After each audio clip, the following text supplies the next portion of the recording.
Hello everyone, welcome to another Mekanism tutorial. Today I'm going to show you how to make a Meka-suit and Meka-tool. But first I'm going to show you to make this atomic disassembler. It requires 4 infused alloys, 1 energy tablet, 1 atomic alloy and 1 refined obsidian ingot. The way it works is that you charge it and then it starts breaking blocks, but you can change how fast you want it to break. So normally it takes 20 per energy per block, but it's quite fast. You can set it to slow, which only takes 8, but is slow, or fast, and that's basically instant but requires a lot of power. And now onto the actual Meka-tool.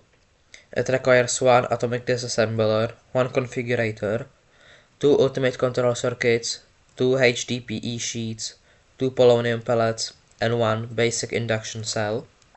Most of the mecha armor is made with the same way, requiring 4 HDPE sheets, 2 polonium pellets, 1 basic induction cell, and 1 ultimate control circuit, along with a netherite piece of the same equipment. So for a mecha helmet you need a netherite helmet, for the chest plate you need a chest plate, but the rest of the crafting is the same.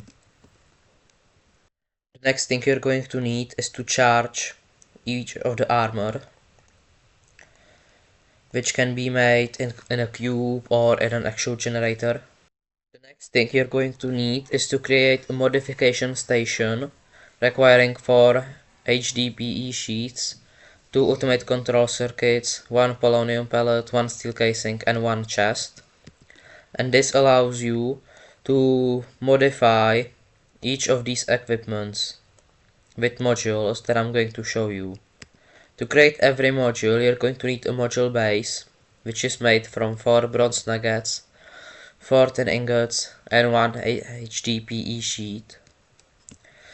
And the only module that can be put on anything is an energy unit, which increases the maximum capacity of each piece. It requires 3 HDPE sheets, 4 infused alloy, 1 module base and 1 basic induction cell. In order to put it on the tool or piece of armor, you have to put the armor into this slot in the modification station, and then the module you want into this slot, and if you power it, you're going to see the progress bar and it starts placing it into the piece you put in. Each module has a capacity of how many of them can be placed into a single piece of armor. The energy unit has 8, but some only have 1 and some have a different number. You can also remove them by clicking on which module you want and then clicking remove. So you can, for example, if you accidentally put everything on one armor, you can just remove it and then place it in another one. Once you equip the armor, you're going to see a little hut. On the top corner, you're going to see a picture of armor along with a percentage. That's how much power you have stored in it. And if you equip the tool as well, you're going to see another picture appear. You can also see a compass along with your coordinates. The HUD disappears when you unequip your helmet, and the different pictures also disappear if you take off the different part of the armor. Next, there's modules that can only be placed on armor. The first one is a laser dissipator, which basically disables any lasers that hit the piece of armor you have it on. It's made with 4 infused alloys, 3 HDPE sheets, 1 module base and 1 laser amplifier. And then the other one is a radiation shielding unit, which protects you from radiation. It's made with 4 infused alloy, 3 HDPE sheets, 1 module base and 1 lead ingot. Next, the modules on the Meka-tool. First, there's the excavator escalation unit, which basically is efficiency. It increases your speed of the tool. It's made with 4 infused alloys, 3 HDPE sheets, 1 module base and 1 iron pickaxe.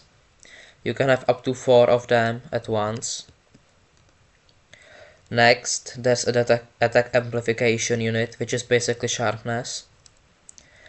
And it's 4 infused alloy, 3 HDPE sheets and 1 iron sword with a module base. Then there's a farming unit. It allows you to basically use the tool as a hoe. It's made with 4 infused alloys, 3 HDPE sheets and 1 module base. Next is a shearing unit, which allows you to use the Meka-tool as shears. It's made the same way as the others, except with shears. And then there's teleportation unit, which allows you to use the Meka-tool to teleport to nearby blocks. It's a lot more expensive than the others, requiring 3 antimatter pellets, 4 atomic alloys, 1 module base and 1 teleportation core. And these 3 I just showed you are exclusive to each other, which means you can only have one of these 3, you can have all of them at once. Next we have the ore refinement unit, which is basically fortune. It requires 2 reinforced alloys, 2 block of diamonds, 3 polonium pellets, 1 module base and 1 refined glowstone. Next we have the silk touch unit, which self-explanatory, just give you silk touch. It requires 3 polonium pellets, 2 diamond pickaxes, 2 refined alloys, 1 refined glowstone and a module base. And once again these 2 are exclusive to each other, so you can only have one. Then you have a vein mining unit, which is basically a vein miner, meaning you can mine a hole or deposit or a tree at once. It requires 2 reinforced alloys, 1 diamond pickaxe, 1 diamond shovel and 1 diamond axe, 3 polonium pellets and a module base. And lastly, a blasting unit, which basically makes a bigger area when you mine. So instead of 1 block, it mines multiple. It requires 2 atomic alloys, 1 TNT, 2 ultimate control circuits, 3 polonium pellets and 1 module base. When you have some modules in, you can open a little window where you can enable and disable different modules. If you don't change it, it's the slash key above the shift next to the enter, depending on what keyboard you have. It can be a different key. You can set it to different keys if you want, and once you press it, you're going to see a module tweaker. Here you can set different modules to turn on and off, or you can also set some different stats of it. So for example, the blast radius on the blasting unit, and you can for example disable the excavation. Next we have the helmet modules. First we have a vision enhancement unit, which is basically night vision. It requires 4 reinforced alloys, 3 polonium pellets, 1 module base and 1 emerald. Next you have a nutrition injection unit, which allows you to basically never run out of hunger, because the helmet automatically feeds you. It requires 4 reinforced alloys, 3 polonium pellets, 1 base module and a canteen. The canteen is made with 1 bowl and 4 tin ingots. And in order to actually use the nutrition injection unit, you're going to need a nutrition liquefier, which is made from 4 redstone, 2 basic control circuits, 2 bowls and 1 steel casing. Once you place it down, you can put food in and it creates nutritional paste. You can then place the helmet in, and as you can see, it starts getting filled with the nutritional paste, and it allows you to basically feed yourself. Next is the inhalation purification unit, which allows you to not take different potion effects based on what you select. It's made from 4 reinforced alloy, 1 hazmat mask, 2 polonium pellets, 1 base and 1 scuba mask. The scuba mask is made from 3 steel ingots, 1 basic control circuits and 2 glass. Next is an electrolytic breathing unit, made from 4 infused alloy, 1 electrolytic core, 1 base and 3 EDP sheets. It allows you to breathe underwater and it also fills your jetpack if you have one equipped. The last one is a solar recharging unit, which allows you to power your Meka-suit from the sun. It requires 1 advanced solar generator, 4 reinforced alloys, 3 polonium pellets, and 1 base. Now on to the chest plate modules. The first one is a dysometer unit. It displays how much radiation you have. It requires 4 infused alloys, 1 dysometer, and 1 module base with 3 HDP sheets. Next one is a Geiger unit, which displays how much radiation is in the area. It requires 4 infused alloys, 3 HDPE sheets, 1 Geiger counter, and 1 module base.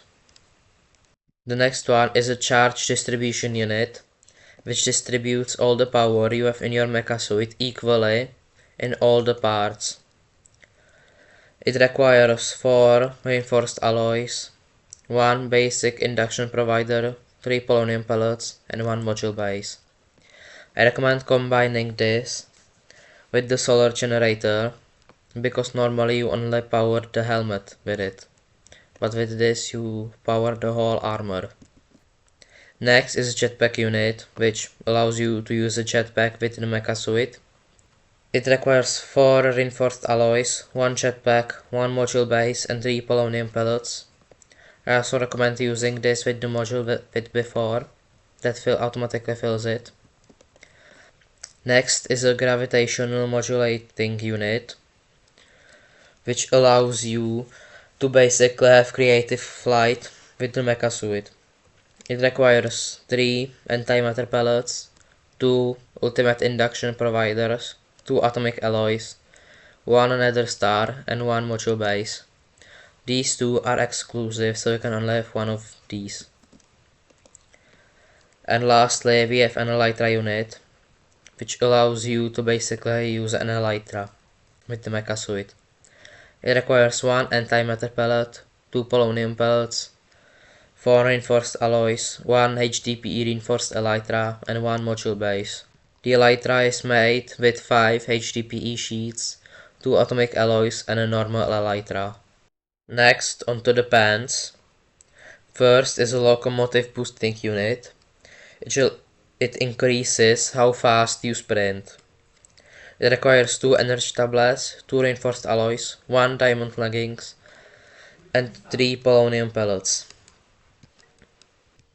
Next is a motorized servo unit that increases the speed of sneaking. It requires 2 blue eyes, 2 reinforced alloys, 1 elite control circuit, 3 polonium pellets, and a base. Next is a hydrostatic repulsion unit. It increases how fast you move through water. It requires 1 lightning rod, 3 reinforced alloys, 3 polonium pellets, and 1 module base. Next is a gyroscopic stabilization unit, which basically disables the debuff you have when you are trying to mine in water. It requires 2 reinforced alloys, 4 obsidian, 2 polonium pellets, and 1 module base. And lastly, there's a geothermal generator unit, which allows you to power the Meka-suit when you're in lava.